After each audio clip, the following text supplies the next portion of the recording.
नाज़री तुम जाओ, ये मैं देख लेता हूँ। अरे नहीं नहीं, तुम्हें कुछ चाहिए होगा तो मैं यहीं पे हूँ, तुम्हें अकेला नहीं छोड़ सकती ना। वैसे भी तुम्हें कभी अकेला छोड़ा है क्या मैंने? जानता हूँ। ओज़ान, अगर तुम ऐसा करोगे तो हम भीग जाएंगे। ध्यान से काम करो ना। देखो जरा कैसी अदाएं दिखा रही है, लड़के को जाल में फंसा रही है। नाज़ली, क्या यानी फरमाइए जी मलाहत आंटी। यहाँ आओ और मुझे अखबार पढ़ के सुनाओ। तुम जाओ नाज़ली, मैं ये देख लूंगा। मलाहत आंटी क्या हमेशा से ऐसी ही है? जब से आई है मेरे बगैर रह ही नहीं सकती। मैं उन्हें अखबार पढ़कर सुनाती हूँ, खाना खिलाती हूँ, सोने से पहले कहानियां भी सुनाती हूँ वगैरह। शुक्रिया नाज़री, तुम्हें तकलीफ तो होती होगी, तुम फिर भी बहुत ख्याल रखती हो। मगर मैं तो उन्हें ले जाने की कोशिश कर रहा हूँ, मगर सुनती कहाँ है। एक ही जिद है कि जब तक जुबाना नहीं आएगी वो नहीं जाएंगे यहाँ से। अरे नहीं, कैसी तकलीफ। मुझे तो खुशी है कि मलाहत आंटी यहाँ पर है हमारे साथ। इसी बहाने तुमसे मुलाकात भी हो जाती है। खैर, मैं उन्हें ज्यादा वेट नहीं करवाती, तुम अपना काम करते रहो।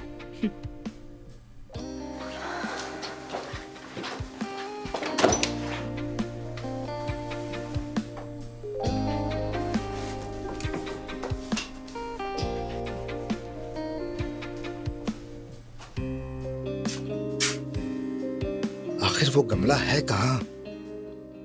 पिछले हफ्ते मैं तुम्हारे साथ औजान के रेस्टोरेंट गया था, याद है ना?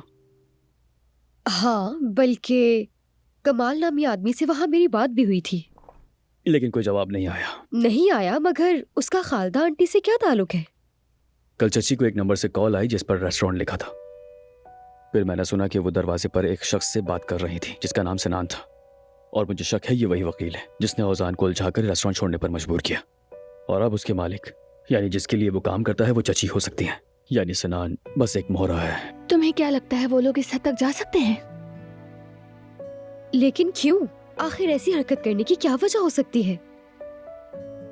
वजह वही है जिससे हमें सबसे ज्यादा तकलीफ पहुंचाई जा सके। देखो, मुझे ये अच्छी तरह मालूम है वो लोग मेरे खानदान बनने का ढोंग रचा रहे हैं, दुश्मन बने बैठे हैं। अगर ऐसी बात है उमर, तो वो तुम्हारे, ओजान और तुम्हारे बाबा के पीछे साजिश कर रहे हैं। हो सकता है कि तुम्हारे पूरे खानदान को नुकसान पहुंचाएं। औजान ने मुझे कहा था पहला वार शायद उन्होंने ही किया हो।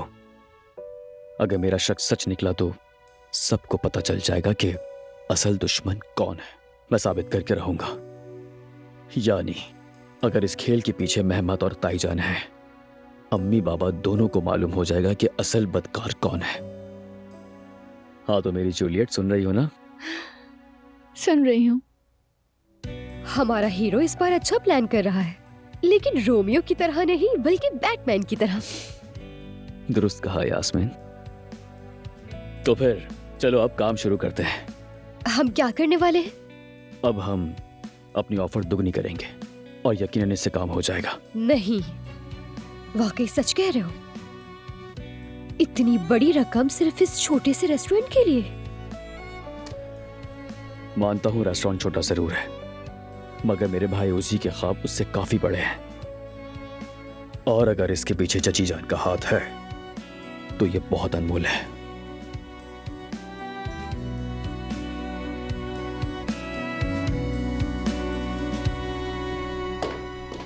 तुमने गुलचा को फोन किया? जी कर दिया, लेकिन शायद वो किसी सोसाइटी के प्रोग्राम में मसरूफ है। हाँ, ये तो अच्छा है। अम्मी, इसमें अच्छा क्या है? मेहमत, इंसानों की कमजोरियों को पकड़ना बहुत आम होता है। हम गुलशा को भी इसी तरह काबू करेंगे। अम्मी, आप ये क्या कह रही हैं? आपको अल्लाह का वास्ता।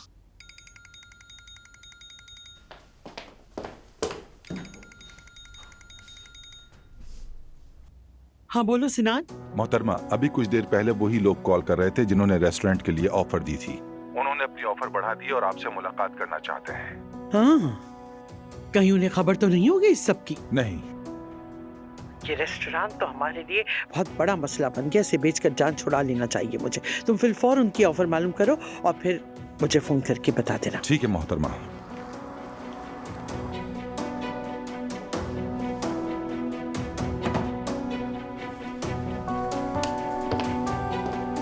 रेस्टोरेंट के लिए ग्राहक मिल गया है, अब इससे जान छुड़ा लेना चाहिए। मेरा मतलब हमें इससे पहले कि उमर को इल्म हो हमने क्या किया था, ये काम निपटा लें। अम्मी मैं आपकी बात बिल्कुल नहीं समझ रहा। उमर को इल्म हो, क्या मतलब इस बात का? औजान का रेस्टोरेंट मैंने तबाह करवाया। मैंने सिनान को इस्तेमाल करके रेस्टोरेंट अपने कब्जे में ले लिया था। अम्मी ये काम आप कैसे कर सकती हैं? इतना बड़ा खतरा कैसे मोल लिया आपने? अगर चचा या उमर को पता चल गया अरे तो? मेहमत अब बस करो, खामोश हो जाओ। ये सब मैंने अपना गुस्सा निकालने के लिए किया था। खैर अब गाहक आ गया है, तुम फिक्र न करो, मौका मिलते ही इसे भेज देंगे, ठीक है? ठीक है, फौरन भेज दे। आपने ये क्यों किया अम्मी? मेरा मतलब खुद को खतरे में फंसा लिया है आपने, जान छोड़ा है। मुझे नहीं पता, फौरन बेचें इसे, बेचें बेचें बेचें। ठीक है ठीक है ठीक है। आहा, ठीक है से कुछ नहीं होगा, समझी? हाँ, आपको क्या लगता है सिर्फ ठीक है कहना काफी है? अम्मी एक बात कहूं, जब आप किसी ऐसे काम पर ठीक है कहती हैं तो ऐसा लगता है कि आप बहुत ही मजबूरी के आलम में बेजार हो चुकी हैं। मुझे आपसे ऐसी बातों की उम्मीद नहीं है। बेइज्जती कर रहे हो? सच कह रहे हो? माँ के साथ मजाक मत करो, पत्थर बन जाओ। हाँ, अच्छा अब आपने ठीक बात की।